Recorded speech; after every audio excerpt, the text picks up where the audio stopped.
சில்பா, இந்த கடையில பட்டு சேலைலாம் நல்லா இருக்கும்னு கேள்விப்பட்டேன். நம்ம இங்கேயே சேலை வாங்கிருவோமா? சரிங்க, இங்கே வாங்கிடுவோம்.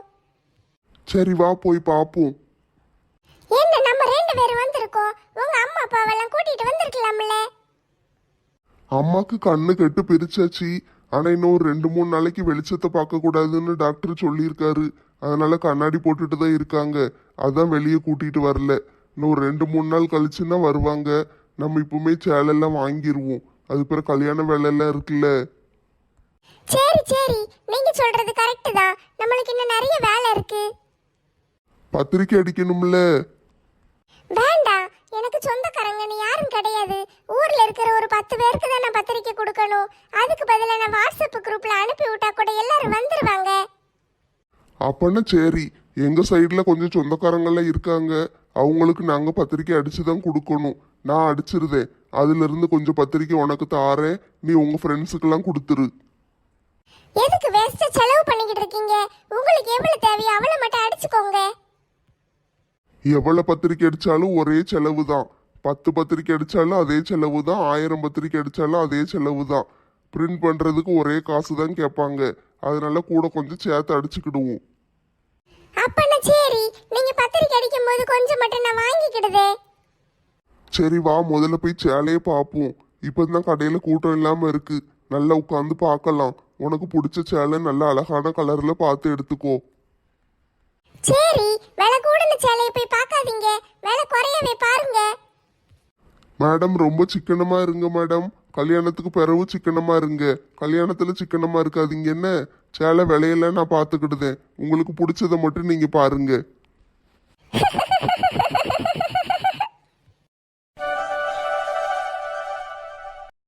லட்சுக்குட்டி, லட்சுக்குட்டி, வீட்டில் இருக்கியாட்டி?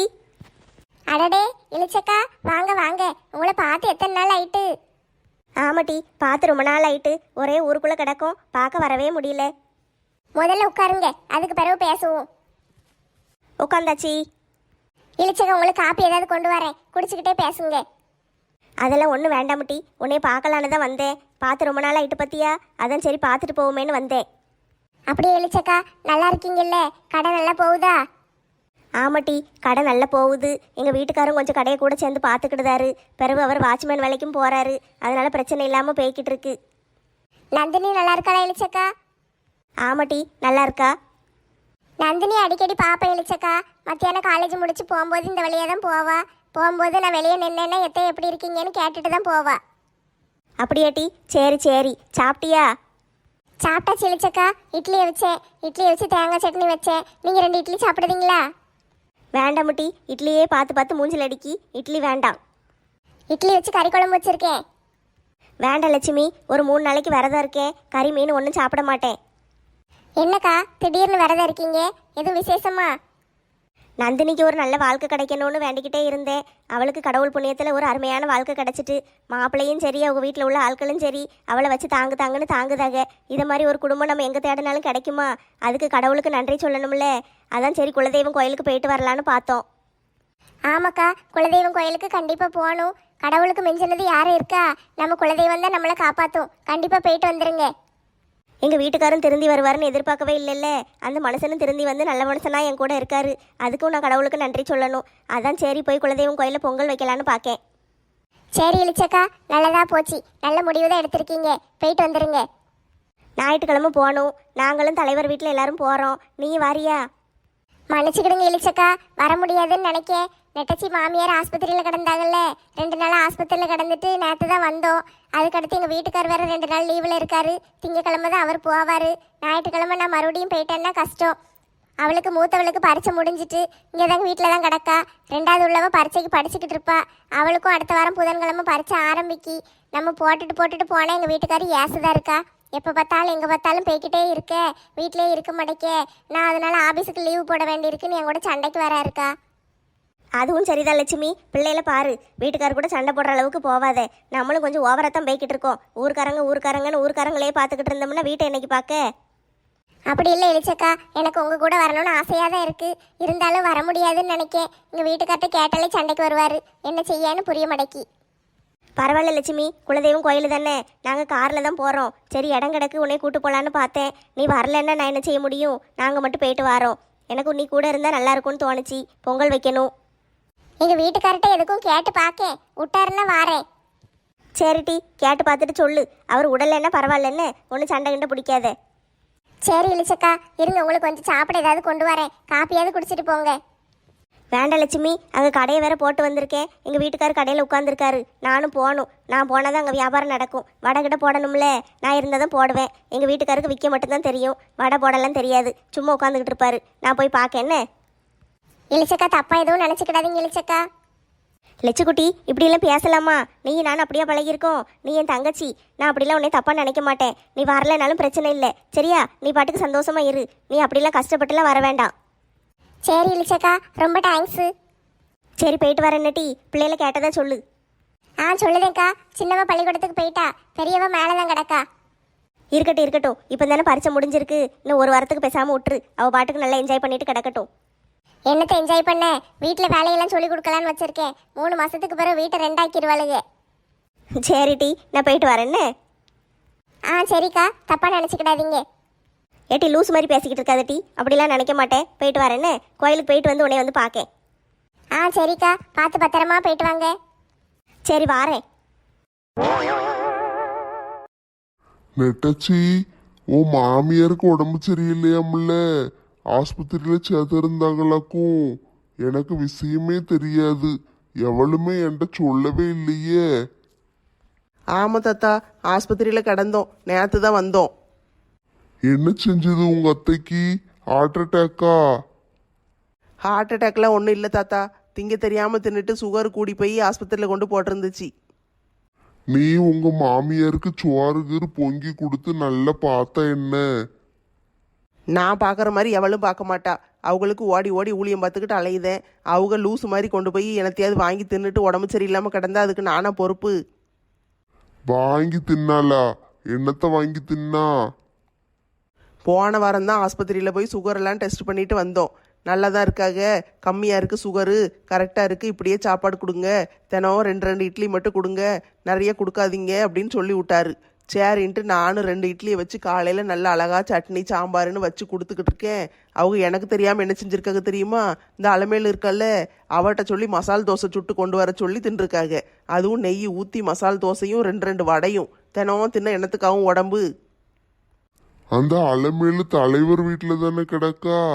அங்க இருந்தா சுட்டு கொண்டு வந்தா? ஆமாம் தாத்தா, தலைவர் வீட்டில் உள்ளவங்களுக்கு தெரியாமல் இவங்க கொண்டு வந்து கொடுத்துருக்காங்க. ஃப்ரெண்டை காப்பாத்துதாகலாம். இவங்களும் சேர்ந்துக்கிட்டு ஊரை ஏமாத்திக்கிட்டு அலையுதாக.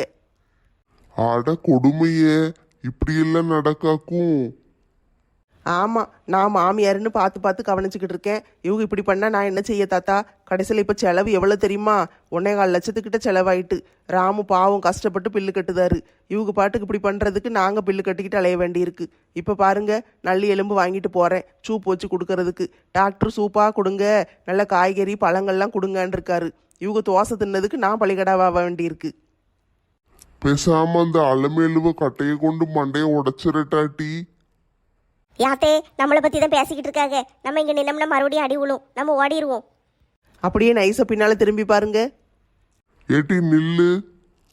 ஒரு செகண்ட் இங்கே நின்னா கூட உயிருக்கு ஆபத்து. ஓடிடு அலமேலு. நிக்க போறியா இல்லையா? ஓடிட்டா. வரட்டும், அடுத்த தடவை வரட்டும். மண்டையை பிளக்காம விடமாட்டேன். பாத்தீங்களா எப்படி ஓடுதுன்னு பாருங்க. இப்படித்தான் என்னை போட்டு பாடாப்படுத்திட்டு கிடக்கு. இது காணாததுக்கு ஃப்ரெண்டு ஆஸ்பத்திரியில் கிடக்காக. ஒரு எட்டு வந்து பார்க்க கூட இல்லையே, பயந்து போய் ஒளிஞ்சுக்கிட்டு வரவே இல்லை. இப்போதான் பார்க்க நம்மளை பார்த்தோன்னு ஓடிட்டு பாருங்க. தலைவர் வீட்டுல போய் சொல்லி கொடுத்துரு, அப்பந்தான் சரியா வரும். இல்லைன்னா இவ இப்படித்தான் அலைவா. அதான் யோசிச்சுக்கிட்டு இருக்கேன், பேசாம தலைவர்கிட்ட போய் சொல்லிடுவோமான்னு. சொன்னா அவர் வேலையை விட்டு தூக்கிடுவாரு. நம்மளால ஒருத்தர் வேலை போகணுமான்னு பார்க்கேன். அப்பன்னா நீ இப்படி யோசிச்சுக்கிட்டு இருந்தேன்னு வச்சுக்கோயேன், உன் வீட்டுக்காருக்கு வேலை போயிரும். இவங்களை கொண்டு ஆஸ்பத்திரியில சேர்க்கவும் கடன் வாங்கவுமா அலைஞ்சாருன்னா அப்புறம் கடைசியில நீ நடுத்தருவுல தான் நிக்கணும். அதையும் பார்த்துக்கோ. போய் முதல்ல தலைவர் வீட்டுல சொல்ற வழியை பாரு. ஆமா தாத்தா, அதுவும் கரெக்டு தான். இனிமே இப்படியே செஞ்சிட்டு இருக்க முடியாது. ஒவ்வொரு தடவையும் ஆஸ்பத்திரிக்கு கொண்டு 1 லட்சம் 2 லட்சம் கொடுத்துட்டு இருக்க முடியாது. பிறகு நம்ம தான் கஷ்டப்படணும். வேண்டாம் வேண்டாம், நான் முதல்ல இதுக்கு ஒரு முடிவு கட்டியிருந்தேன். இப்படிப்பட்ட மாமியாருக்கு சூப்பு வேற ஒரு கேடாக்கும்.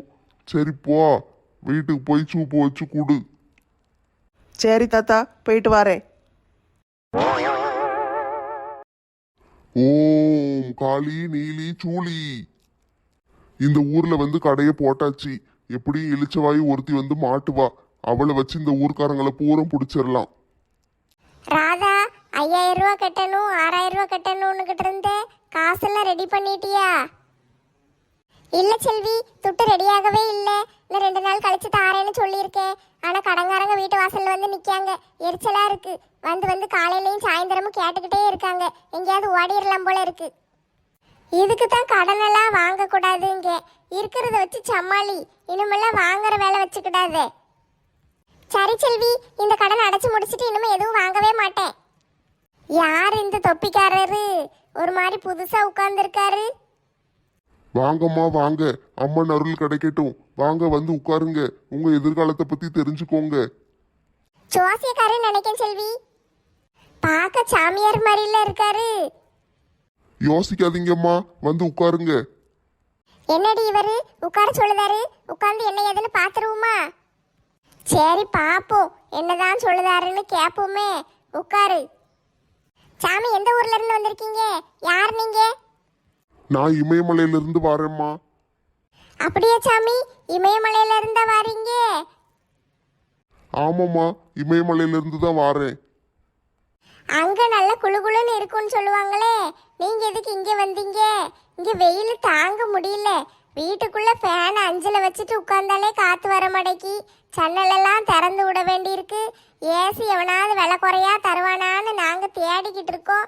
நீங்க என்ன அங்கிருந்து இங்க வந்திருக்கீங்க? இம்மா நாங்கெல்லாம் சாமியாருமா, வேலை நடக்கணும்னு எங்கனாலும் வருவோம். அப்படியே சாமி, என்ன வேலை நடக்கணும் இப்போ உங்களுக்கு? உங்களுக்கெல்லாம் ஒரு நல்ல வாக்கு சொல்ல தான் வந்திருக்கேம்மா. அப்படியா? நல்ல வாக்கா? சொல்லுங்க சொல்லுங்க. நீங்க வாழ்க்கையில படக்கூடாத கஷ்டத்தெல்லாம் பட்டுக்கிட்டு இருப்பீங்களே. ஆமா சாமி, என்ன செய்ய, ஒரே பிரச்சனையா இருக்கு. கடன் வேற வாங்கி நிறைய வச்சுட்டேன். கடன்காரங்க வந்து கழுத்தை நெரிக்காங்க. வீட்டு பக்கமே போக முடியல. வீட்டு வாசலை சுத்தி கடன்காரங்களா நிக்காங்க. என்ன செய்யன்னு தெரியாம தெரு தெருவா சுத்திக்கிட்டு அலையுதே. எனக்கு கடன் பிரச்சனை கிடையாது. ஆனா துட்டே கையில சேர மடக்கி. எங்க வீட்டுக்காரு ஹோட்டல் வச்சிருக்காரு. ஹோட்டல்ல சாப்பாடெல்லாம் நல்லாத்தான் விற்கத்தான் செய்யுது. ஆனாலும் கையில துட்டு சேர மடக்கி. வரவுக்கும் செலவுக்கும் சரியா இருக்கு. இதுக்கெல்லாம் என்கிட்ட ஒரு நல்ல தீர்வு இருக்குமா. அப்படியா சாமி, உங்ககிட்ட தீர்வு இருக்கா? என்ன செய்யன்னு தெரியாம தான் மண்டையை பிச்சுக்கிட்டு முழிச்சுக்கிட்டு சுத்திக்கிட்டு அலையுதே. ஏதாட்டும் ஒரு நல்ல வழியை காட்டுங்க சாமி. கவலைப்படாதீங்கம்மா, நான் இருக்கும்போது நீங்க எதுக்கு கவலைப்படுதீங்க? இருங்க, இந்த வாரேன். இது என்னது? கையில என்னமோ பாசிமணி மாதிரி வச்சிருக்காரு. இந்தாங்கம்மா, இதை கழுத்துல போட்டுக்கோங்க. எல்லா பிரச்சனையும் சரியாயிரும். என்ன சொல்லுதீங்க சாமி? இத கழுத்துல போட்டா பிரச்சனை சரியாயிருமா? இது என்னது? இது கருங்காலி மாலைம்மா. இதுக்கு எல்லா பவரும் இருக்கு. இதை கழுத்துல போடுங்க, உங்க பிரச்சனை எல்லாம் சரியாயிரும். அது எப்படி சாமி? இந்த பாசிமணியை கொண்டு கழுத்துல போட்டா எப்படி சரியாகும்? ஏம்மா, இதுக்கெல்லாம் பவர் இருக்குமா. அதிசயமான மாலை. இதை மட்டும் நீங்க வாங்கி கழுத்துல போட்டீங்கன்னு வச்சுக்கோங்களேன், உங்களுக்கு இருக்கிற கடன் பிரச்சனை, வீட்டுல இருக்கிற பிரச்சனை, சொத்து பிரச்சனை, பிள்ளைகள் பிரச்சனை எல்லாம் சரியாயிரும். அப்படியா? அப்பனா எல்லாரும் ஒரு மாலையை வாங்கி கழுத்துல போட்டுக்கிட்டு அலையலாம் போலயே. ஆமாம்மா, கழுத்துல மட்டும் போட்டு பாருங்க, எல்லா அதிசயத்தையும் நீங்க பாப்பீங்க. சரி, அப்பனா கொண்டாங்க போட்டுக்கிடுதே. இந்தாங்கம்மா, புடிங்க. 20,000 எடுங்க. என்னது 20,000-மா? ஆமாம்மா, இந்த மாதிரி மாலையெல்லாம் வேற எங்கேயும் கிடைக்காதும்மா. 20,000 கொடுத்துட்டு வாங்கிக்கோங்க. சரி செல்வி, போமா? ஆமா ஆமா, இனிமே இங்க என்ன வேலை? போக வேண்டியதான். ஏம்மா, இது மாதிரி அதிசயமான மாலையை நீங்க எங்கேயும் பார்க்க முடியாதும்மா. வாங்கி கழுத்துல மட்டும் போட்டு பாருங்க. ஒரு தடவை 20,000 கொடுக்கமேன்னு நினைக்காதீங்க. கொடுத்துட்டீங்கன்னு வச்சுக்கோங்களேன், வாழ்க்கை பூரா நீங்க சந்தோஷமா இருக்கலாம். போயா போயா பிஸ்கோத்து. நானே 10,000 இருந்தா என் பிரச்சனை தீந்துருமேன்னு சுத்தி சுத்தி வந்துகிட்டு இருக்கேன். 20,000க்கு மாலையை வாங்கி கழுத்துல போடணுமா? ஆளையும் மண்டையும் பாரு. ஏம்மா, இந்த அதிசய மாலை ஊருக்குள்ள எங்கேயும் கிடைக்காதுமா. உங்களுக்கு இமயமலையில இருந்து வந்திருக்கு. யோ தொப்பிக்காரரே, இவ்வளவு நாள கோமாளியா இருந்தீரு. டிவி கிவி பார்க்க மாட்டீரா? எல்லா சேனல்லையும் இந்த மாதிரி விளம்பரம் தான் ஓடுது. கருங்காலி மாலையை வாங்கி கழுத்துல போடுங்க, பீடை பெயரும் பில்லி சூனியம் பெயரும், வீட்டில் சந்தோஷம் வரும் செல்வம் வரும் அப்படி இப்படின்னு சொல்லி ஏமாத்தி வித்துக்கிட்டு அலையுதானுங்க. அதையும் வாங்கி நிறைய மக்கள் கழுத்துல போட்டுக்கிட்டு ஏமாந்துக்கிட்டு இருக்காங்க. நாங்களும் ஏமாறுற ஆளுக்க நினைச்சியா? எங்க கிட்ட எல்லாம் உன் திட்டம் பழிக்காது. ஒழுங்க மரியாதையை ஊரை விட்டு காலி பண்ணி ஓடிரு, இல்லைன்னா நீ என்ன ஆவன்னு எங்களுக்கே தெரியல. ஏம்மா என்னம்மா இப்படி பேசுதீங்க? விலையை வேணா குறைச்சு தாரேம்மா. நீ ஓசியில கொடுத்தா கூட எங்களுக்கு இது தேவையில்லை. ஒழுங்க மரியாதையை ஊரை விட்டு காலி பண்ணி ஓடிரு. நாங்க எங்க போய் உன்னை சும்மா விடுதோம். இன்னும் எங்க ஊர்ல இருக்கிற மத்த ஆளுக்க கண்ணுல எல்லாம் பட்டன் வச்சுக்கோயே, அவ்வளவுதான். உன்னை பீஸ் பீஸா கலட்டி உன் பைக்குள்ள போட்டு ஊரை விட்டு தூக்கி வீசிடுவாங்க. சை, இந்த ஊர்ல இருக்கிற பொம்பளையில பூரா உசாரா இருக்காளுங்க. நம்ம வேற ஊரை பார்ப்போம். நீ வேற ஊருக்கு போற வரைக்கும் உன்னை விட்டு வைக்க மாட்டோம் ராசா. எங்க தலைவர் கேமரால பாத்துக்கிட்டு இருப்பாரு. உன்னை பிடிச்சி ஜெயில போட்டுருவாரு. ஜெயிலுக்கு போறதுக்கு ரெடியா இருந்துக்கோ. கை சுட்டுட்டு இவங்க வாய்க்கு ருசியா மசால் தோசை திங்கிறதுக்கு நான் கஷ்டப்பட வேண்டியிருக்கு. என்கிட்ட கேட்டிருந்தா நானே செஞ்சு கொடுத்துருப்பேன். இப்படி போட்டு என்னைய பாடா படுத்துதாக. கை வேற சுட்டு தொலைஞ்சிட்டு துணி எங்கே வச்சேன்னு தெரியல. சை, எரிச்சலாக இருக்குது. இந்த சூப்பு வெந்து முடிச்சோன்னே முதல்ல கொண்டு அவங்களுக்கு கொண்டு கொடுத்துறணுப்பா. ஏற்கனவே திங்க தெரியாமல் தின்னுட்டு மயங்கி மயங்கி உளுந்துட்டு கிடக்காக. இன்னும் எங்கெல்லாம் போய் மயங்கி உள்ள போகிறாங்களோ தெரியல. ஆஹா, நல்ல ஐடியா கிடச்சிட்டு. நான் எதுக்கு சூப்பு வச்சு கொண்டு இவங்களுக்கு கொடுக்கணும்? எத்தே, இந்த வாரந்தே உங்களுக்காண்டி ஒரு ஸ்பெஷல் சூப் வச்சு கொண்டு வந்து தாரேன். நம்ம என்ன செஞ்சாலும் அவங்க வந்து நம்மளை குறைதான் சொல்லுவாங்க. அவங்க ஃப்ரெண்டை தான் தலையில் தூக்கி வச்சுட்டு ஆடுவாங்க. ஃப்ரெண்டு கொண்டு வந்து கொடுத்து இவங்க ஆஸ்பத்திரியில் போய் கிடக்க போகிறாங்க. நம்ம வீட்டில் வந்தோடனே இவங்களுக்கு நல்ல ஊழியம் பார்த்துக்கிட்டு அலையணும். அந்த வேலையெல்லாம் நம்மக்கிட்ட நடக்காது. இனிமேல் நான் இப்படி தான் செய்ய போகிறேன். இவங்களுக்கு என்னத்தையாவது ஏட்டிக்கு போட்டு செஞ்சு கொடுத்தாதான் இவங்க திருந்துவாங்க. மாமியாருக்காண்டி ஒரு நல்லி எலும்பு சூப்பு பார்சல். அலமேலு, என்னட்டி செய்யுதே? நான் இங்கே சமையல் வேலையெல்லாம் பார்த்துக்கிட்டு இருக்கேன் மட்டி. ஆஸ்பத்திரியிலேருந்து வந்ததுலேருந்து எனக்கு ஒரே போர் அடிக்கி. நான் ரூமில் வந்து உட்காந்துக்கிட்டேன். அப்போ தானே உன்ட்ட ஃபோன் பேச முடியும். அதுக்கு தான் இங்கே வந்தேன். இல்லைன்னா அங்கே உட்காந்துட்டு உன்ட்ட ஃபோன் பேசினேன்னா இவன் யார் என்னன்னு கேட்பா. என்னைய ரொம்ப ஏசுதாளோ? ஆமாட்டி, உன் மேலே கொலை வெறியில் இருக்கா. மத்தியானம் ரோட்டில் வச்சு பார்த்தமட்டி. பார்த்தோன்னா என்னைய அடிக்க வராளுக. அந்த கிழவனார் இருக்காருல்ல, ஒரு பொக்க வைத்தாத்தா, அவர் இவளும் சேர்ந்துக்கிட்டு அடிக்க வராங்க. நான் ஒரே ஓட்டமாக ஓடிட்டோம்ல. அடிக்க வந்தாளாக்கும். இருக்கட்டும், அவளை கவனிச்சுக்கிடுதேன். சரிட்டி, அதெல்லாம் இருக்கட்டும். நீ நல்லா இருக்கல்ல? உடம்பு நல்லா இருக்குல்ல? ஆஸ்பத்திரிக்கு வர முடியலட்டி, தப்பாக நினச்சிக்கிடாதே. பரவாயில்ல அலமேலு, எனக்கு உன் நிலமை புரியுது. நீ வந்திருந்த இவளுகெல்லாம் உன் கூட சண்டைக்கு வந்திருப்பாளுக. நல்ல வேலை நீ வரலையேன்னு நினச்சேன். எனக்கு அதான் கவலையாக இருந்துச்சு. நீ எதுவும் என்னைய தப்பாக நினச்சிக்கிடுவியோ நினச்சி வருத்தப்பட்டுக்கிட்டே இருந்தேன். அது எப்படி? நான் எப்படி உன்னையே தப்பாக நினைப்பேன்? நான் கேட்டதுனால தானே நீ தோசையும் வடையும் தினம் கொண்டு வந்த. சரி, அது இருக்கட்டும். நீ பார்த்து பேசு. உன் மருமவக்காரி எதுவும் கேட்டுற போறா? அவளுக்கு கேட்காது. அடுப்பங்கரையில் இருக்கா, சூப்பு வச்சுக்கிட்டு இருக்கா. வாசம் கமன்னு அடிக்கி. எனக்கு உடம்பு சரியில்லைல்ல, அதான் போய் நல்லி எலும்பு வாங்கிட்டு வந்திருக்கா. வந்து எத்தே சூப்பு வச்சு தாரேன்னு சொல்லிட்டு தான் போனா. இன்னும் வர்றதுக்கு எப்படியும் ரொம்ப நேரம் ஆகும். நீ பேசு. அப்படியே போட்டு அவளை வேலை வாங்க கணக்கா. சூப்பு வையி, எனக்கு குழம்பு வச்சு கொடு, சோறு வச்சு கொடுன்னு ஒன்று ஒன்றா கேட்டுக்கிட்டே இரு. சாப்பிட்றதுக்கு ஏதாவது உனக்கு என்னெல்லாம் தோணுதோ அதெல்லாம் கேளு. செஞ்சு கொடுக்கட்டும். உனக்கு வேலை செய்யாதானே அவள் இருக்கா? ஆமாட்டி, நானும் அப்படித்தான் நினச்சேன். ஆஸ்பத்திரியில் இருந்து வரும்போதே எனக்கு உடம்பு நல்லா சரியாயிட்டு. ஆனால் வீட்டில் வந்த பிறகும் அப்படியே உடம்பு சரியில்லாத மாதிரி மயக்கம் வர்ற மாதிரியே தான் சும்மா படுத்து கிடந்து ஏமாற்றிக்கிட்டு இருக்கேன். அப்போ தானே அவள் எல்லாம் செஞ்சு கொண்டு வந்து தருவா. நல்லா உட்காந்துக்கிட்டே திங்கலாம்ல, அதுக்கு தான் திட்டம் போட்டிருக்கேன். ஆமாட்டி, அப்படித்தான் செய்யணும். நீ கரெக்டாக செய்யுத. இப்படி செஞ்சாதான் மருமகக்காரி நம்மளுக்கு அடிமையாக காலுக்கடியிலே கிடப்பாளுக. எத்தேன்னு உனக்கு எல்லாம் பார்த்துக்கிட்டு இருப்பா. இல்லைன்னு வச்சுக்கோயேன், உன்னை தூக்கி மிதிச்சுட்டு போய்கிட்டே இருப்பா. அதெல்லாம் நான் பார்த்துக்கிடுவேன். எனக்கு அவளை எப்படி வேலை வாங்கணும்னு தெரியும். நான் 2 நாளைக்கு அப்படியே நடிச்சிட்டு கிடந்தா போதும். அவள் உட்காந்து எத்தேன்னு எல்லா வேலையும் செய்வா. எத்தே, சூப்பு ரெடி ஆயிட்டு இந்த கொண்டு வரேன். வாரா அலமேலு, ஃபோனை வச்சிருது என்ன? சூப்பு கொண்டுட்டு வாராலாம். நீ ஃபோனை வையி, பிறவாட்டி பேசுதே. ஐயோ, திடீர்னு வாராளே, படக்குன்னு பாத்திரக்கூடாது. அவள் பார்க்கறதுக்குள்ளே படுத்துக்கிடுவோம். ஏம்மா, முடியலையே, தலையை சுற்றிக்கிட்டு ஒருபடியா வருதே. என்ன செய்ய? மயக்கமா வருதே. என்ன படுத்து கிடக்காக? உடம்பு ரொம்ப முடியல போலையே. எத்தே, கொஞ்சம் எந்திங்களே, சூப்பு குடிங்க. மருமோளே, எந்திக்கவே முடியலம்மா, ரொம்ப கஷ்டமா இருக்கு. எந்திக்க முடியலையா? என்ன செய்யுது? தலையெல்லாம் சுத்திக்கிட்டு கண்ணை கட்டிக்கிட்டு வருது. படுத்தே கிடந்தீங்கன்னா அப்படித்தான் இருக்கும். எந்திரிச்சு உட்காருங்க. கொஞ்சம் மெதுவாக எந்திரிச்சு உட்காந்து இந்த சூப்பை குடிங்க. குடிச்ச பிறகு கொஞ்சம் தெம்பாயிரும். அப்படித்தான் உட்காந்துக்கோங்க. இந்த சூப்பை குடிங்க. உடம்பு சரியில்லாமே இருக்கேம்மா. நான் வேணா பேசாம செத்து போயிடட்டா? என்ன நடிப்பு நடிக்காக சாமி? எத்தை ஏன் இப்படிலாம் பேசுதீங்க? சூப்பு குடிங்கத்தே, ஆறிற போது சூடாக குடிங்க, நல்லா இருக்கும். சரிம்மா, உனக்காண்டி குடிக்கேன். சரி குடிங்க. எம் எம் எம் எம் எம் எம் எம் எம். சீ தூ, என்னது இது? சூப்பா கழனி தண்ணியா? சூப்பு தான் தே, குடிங்க. என்னடி இவ்வளோ கேவலமா இருக்கு? நல்லி எலும்பு சூப்பு பெற எப்படி இருக்கும்? குடிங்க. ஐயோ கடவுளே, கன்றாவியா இருக்கே. பச்சை தண்ணியில எலும்பு போட்டு குடிக்கிற மாதிரில இருக்கு. இவங்க என்னை பற்றி தப்பு தப்பாக ஃப்ரெண்டுகிட்ட ஃபோனில் பேசுவாங்க. நான் இவங்களுக்கு சூப்பு கொண்டு வந்து கொடுக்கணுமா? என்னை நல்லா வேலைக்காரி ஆக்கலான்னு பார்க்காங்க. நான் தான் சூப்பு பூரம் குடிச்சிட்டேனே. இது வெறும் தண்ணி தானே, பிற அப்படித்தான் இருக்கும். எத்தே சூப்பு குடிங்கத்தே, உடம்புக்கு நல்லது. உடம்பு சரியில்லாமல் இருக்கும்போது சூப்பெல்லாம் குடிக்கணும். குடிக்க மாட்டேன்னு அடம் பிடிச்சிங்கன்னு வச்சுக்கோங்களேன், ராமுட்ட சொல்லி மறுபடியும் கொண்டு ஆஸ்பத்திரியில் போட சொல்லிடுவேன். ஐயோ கடவுளே, பச்சை தண்ணி மாதிரி இருக்கு. வாய்க்குள்ள போகவும் மடக்கே. எத்தே நல்லா இருக்கும், குடிச்சு முழுங்கிருங்க. எம் எம் எம் எம் எம் எம் எம் எம். ஐயோ கொடுமையா இருக்கே. என்னத்தை இவ்வளோ கஷ்டப்பட்டுட்டு குடிச்சிட்டு இருக்கீங்க? நான்லாம் குடிக்கும்போது எப்படி இருந்துச்சு தெரியுமா? எப்படி இருந்துச்சு? நல்ல நல்லி எலும்பு போட்டு மிளகு சீரகம்லாம் போட்டு சின்ன வெங்காயம் தக்காளி அது இதுன்னு போட்டு சூப்பு நல்ல பட்டையை கிளப்பிச்சு தெரியுமா? டேஸ்ட்டும் மனமும் அவ்வளோ அட்டகாசமாக இருந்துச்சு. அதுல ஒண்ணுமே இதுல இல்லையே. எப்படி இருக்கும்? சூப்பு பூரா நான் தான் குடிச்சிட்டேனே. வெறும் நல்லி எலும்புல வெண்ணெய் ஊற்றி தானே கொண்டு வந்தேன். அது அப்படித்தான் இருக்கும்.